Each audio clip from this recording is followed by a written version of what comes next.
If you're doing the low histamine diet properly and still reacting, it does not automatically mean you need to cut out more food. In fact, one of the biggest mistakes I see people doing is getting stricter and stricter because they assume more symptoms must mean more food restriction is needed. But that's not always true. If you've been stuck in that cycle of trying hard, second-guessing every bite, and feeling like your body is still reacting anyway, I want you to know this does not mean you're failing.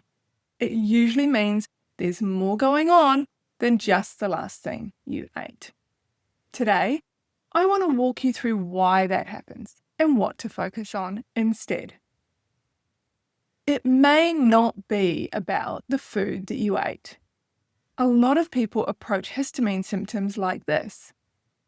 I ate this food, then I reacted, so that food must be the whole problem. Now, sometimes that can be true, but very often it is more complicated than that. What I teach my clients is the idea of the histamine bucket. Your symptoms are not always about one food in isolation. They can be about the total load on your system. Now, that can include multiple things like food, but also stress, poor sleep, hormones, environmental triggers, gut issues, constipation, nervous system dysregulation. So if your bucket is already full, even a food that was fine last week might tip you over today. And that's why symptoms can feel random and confusing. Stricter is not always better. When people are still reacting, they often panic and start cutting out more and more foods. And I know I did this myself in the past. But sometimes over-restriction just creates a different kind of stress. It can leave you under-eating, which makes you more anxious around food and then more overwhelmed and less resilient overall.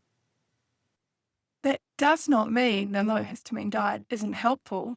It can be really helpful, but it needs to be used as a tool and not as a food-based fear prison. The goal is not to become perfect at avoiding food. The goal is to calm the system enough so your body has a chance to stabilize. Non-food triggers matter more than people realize, and this is where a lot of people get confused.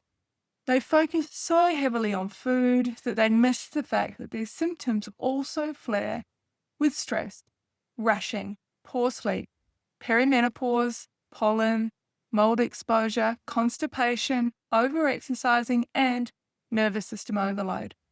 So if you're only looking at your plate, you might miss the bigger picture completely. Food matters, yes, but it is not the only driver. Your nervous system may be part of the picture.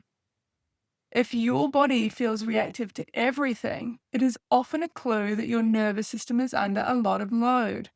When your system is stuck in survival mode, your body can become more sensitive, more hypervigilant, and less able to tolerate things that it might otherwise handle better. Now, this does not mean your symptoms are psychological. They are real. They are not all in your head. But it does mean your nervous system and your symptoms are connected.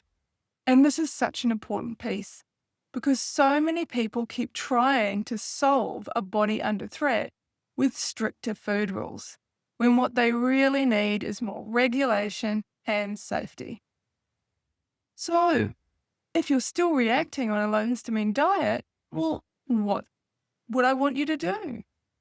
Well, the first thing is to stop assuming it means you're failing or you're not doing it right. Second, zoom out and look at the whole bucket. Ask yourself, am I under a lot of stress? How is my sleep? Am I constipated? Are hormones playing a role? Is my nervous system constantly on edge? Then am I eating enough? And then simplify. You don't need more confusion. You need clearer, more grounded strategy. So, if this is you, please know you're not broken and you're not doing a terrible job. Usually the issue is not that you need more and more restriction, it's that your body needs a more complete approach. And if you want help making the diet side feel simpler and less overwhelming, you can start with my Reset program. It gives you a practical roadmap so you know what to eat, what matters most, and how to calm those symptoms with nervous system tools without spiraling.